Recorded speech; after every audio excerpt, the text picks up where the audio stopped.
Tom, were you the same way yesterday? Were you reluctant to change seats, maybe even change the channel, do anything different? You didn't want to spook off the no-hitter yesterday. No, I was good. I knew that whatever was going to unfold, I had no bearing on it, so I was good. I would get up and get myself a drink or whatever. But my only question was that they're so used to protecting their pitchers that, his pitch count through 7 was about the time they'd lift him in a normal game, and then through 8 it was about 105, and you're like, man, are they going to do this? I mean, really, they have to.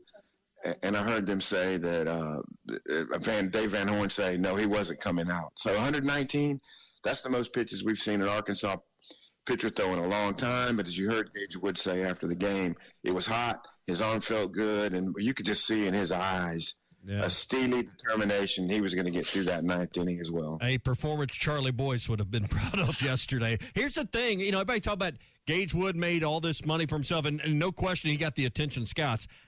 The no-hitter's one thing, and that certainly gets a lot of attention. Tom, I think what probably earned him more cred with scouts and everybody is to see him go 105, 110, 15 to 119 pitches. And in that 9th inning, the velo on that fastball was still right up there, 96, 97 miles an hour. I think that's probably what built him up more with scouts than anything from yesterday. No question about it. And that was just amazing. They were still swinging under the ball at that time of the game, that it still had that carry to it, where normal fastballs there's going to be a little drop to it, and his was just rising. Even in the 9th inning, Hogarth, the last batter, swung under pitch 119. Y'all, as long as I've been covering Arkansas sports, I think that will rank up there with Darren McFadden's 321 yards, and I think Felix had 160 something in the same game. But in terms of just individual performances, that was a stunning achievement. And I heard Chuck and Bo talking about that this morning, and I wanted to ask you that question, so you bring it up. I mean, individual performances. I mean, I think about Rodney Clark and, 53 or whatever he scored, but that wasn't a game of this magnitude or this stage. Yeah. I mean, you can go through the record book and find them, but when it really counted and the game was, and even the season. I mean, let's not also – this was an elimination game. The season was on the line. To me, that adds even more to the lore, even more to the performance, knowing that you did this in a game where if your team doesn't play well, if you don't pitch well, your season's over.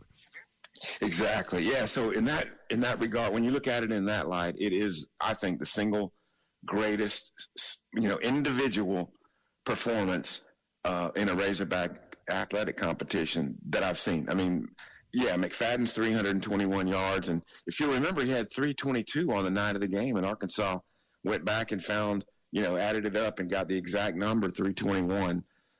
Was a phenomenal achievement, but it was a regular season game in a year they wound up going 8-5. But, it doesn't pale the fact that it was a great deal. With this one, we've never seen anything like, and 3 fielders had no action at all in that game. Left fielder Charles Davalon, center fielder Justin Thomas, and third baseman Brent Iredale. Unless they were throwing the ball around the horn, they got no action. How about the play by Robinette at first? I think it was 7th inning. Yeah. He snared one there. I mean, we give the pitcher and Ryder Helfrich behind the dish a lot of credit. It was an error-free performance by the Razorbacks. The only thing that blemished facing the minimum and having the perfect game was the pitch that hit the batter on the foot, but there were a few really handy plays in the field that made all of it possible. No doubt. I mean, there was a long, deep fly ball in maybe the 1st or 2nd inning to right. Not that it was a challenging play, but it was well struck. And I think Bubba said on the air that would have been out at Vaughn Walker, and I agree with him. But yeah, Robinette's play, there was a lot of top spin, and it took a weird hop, and he made a nice pick on that. But that was the toughest defensive play, and you got to give Wood credit. There was a comebacker that was on the first base side that he just caught in stride, and instead of trying to throw it over to Robinette, his momentum carried him to the bag, and I think that was a smart play on his part as well. But otherwise, not a whole lot of challenging plays, no walks. I mean, only one batter got a 3-ball count. It was the same kid, the Batesville kid, Cunningham, twice got 3-ball counts. He was that much in command. How about Batesville? I mean, to have 2 of your own on the biggest stage in the sport, national TV, and then face off in an at bat, a couple, throughout the game, but then the embrace after the game. I mean, Arkansas, gets the credit. Gage Wood gets all the attention, but I mean, it had to be a pretty prideful day. You probably got your chest out a little further if you're a Batesville Pioneer today. Oh, man, there's no question about that. And I thought it was cool that he hugged all of his teammates and everything. And then TV wanted him right then, but instead of going straight to ESPN, he went over to that. You could tell he was like, I'm going over here. I'm talking to my man. And he did that. And so kudos to him. I mean, Gage Wood now has a chance to be the most famous Batesville athlete. I mean, Charlie Strong has that distinction right now, does he not? I mean, somebody like that. Yeah.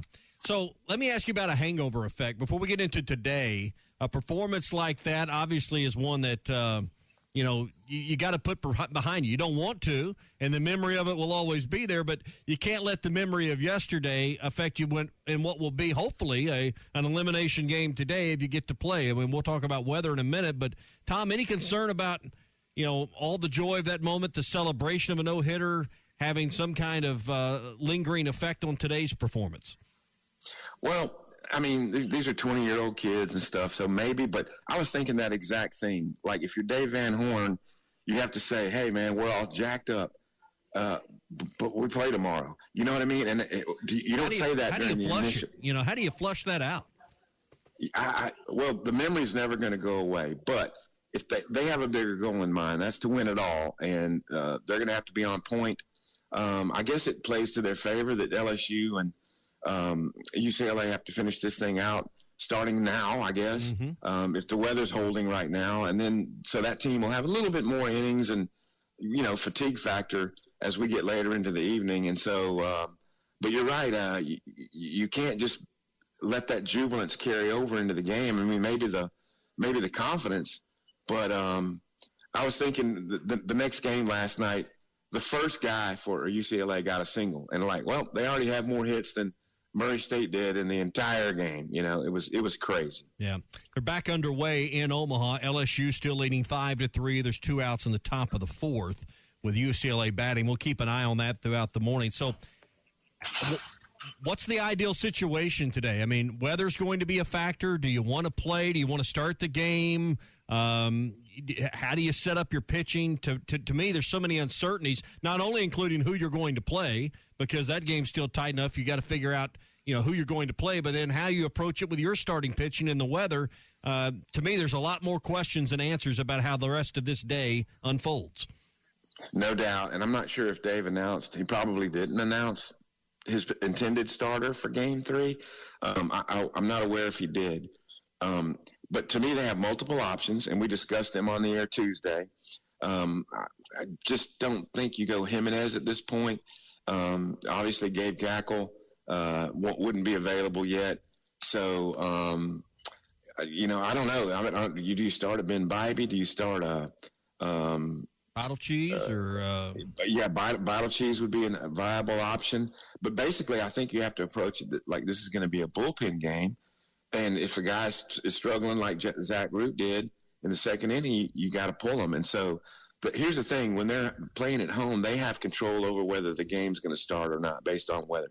But here, I'm pretty sure, the CWS officials will control that. And so they don't have any control over whether they start or not, much like LSU, UCLA. They probably knew that weather was going to come in. And so I don't anticipate that either starter is back out there. Or, at least Ironson probably not back out there. I'm checking the box score right now. I'm waiting on it to load. I want to know the same thing. So yeah, I'm at an office, and so I'm not watching it. So, but anyway, Arkansas can't control that. So I think you just approach it in this could end up being a bullpen game, and we're going to have to guys like Parker Coyle and Dylan Carter, and you go through the list, are going to have to give you 3, maybe 4 innings a couple of times if you keep going on here. Well, like you said, CWS officials will make those determinations. So there's nothing to worry about. The NCAA's in charge, Tom. I mean, there's nothing to worry about, right?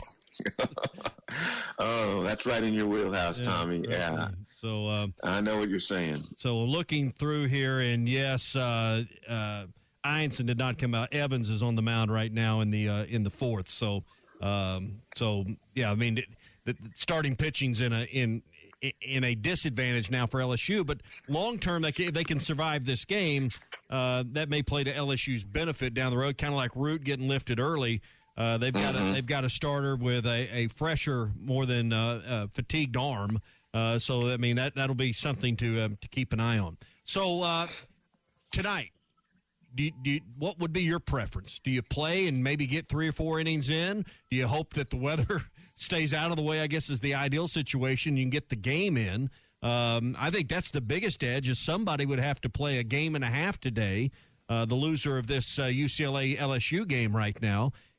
Maybe even hope they go extra innings to some degree. What's the ideal situation for Arkansas when their head hits the pillow tonight with a W?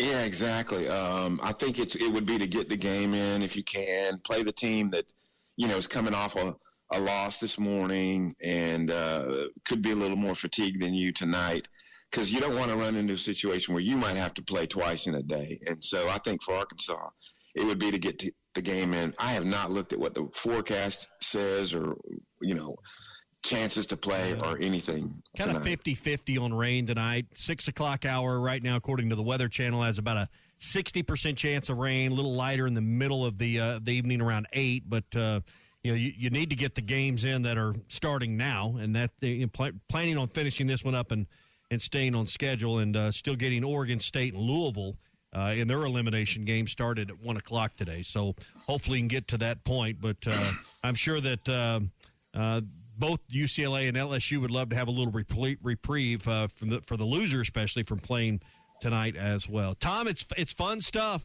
You get to this time of the year, it's fun stuff to get to watch these games, and then a performance like yesterday, one that we'll always remember, but to do it in an elimination game with your team's fate, the future of your season completely in your hand, I thought adds a little more to what Gage Wood accomplished yesterday in Omaha.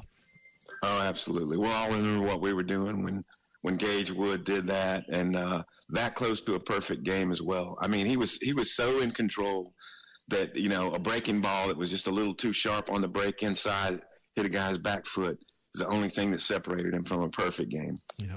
Tom, always great to chat with you. We'll do it later this week, and hopefully we'll be talking about being a win away from the championship series. All right, sounds like a plan. Have a good weekend. See you. BetOnline is the world's most trusted betting platform and your number one source for all your sports betting action. With baseball season in full swing, BetOnline has more ways to stay in on the action with the latest odds, news, scores, and even live in-game betting while the games are being played. We keep the dog days of summer rolling with the largest selection of odds on everything. With updated odds on the MLB, UFC, and boxing to tennis and NFL futures, BetOnline remains the best online source for all your sports wagering information. In between games, head over to the BetOnline Casino with all the top Vegas-style games, including poker and live casino. BetOnline. The game starts here.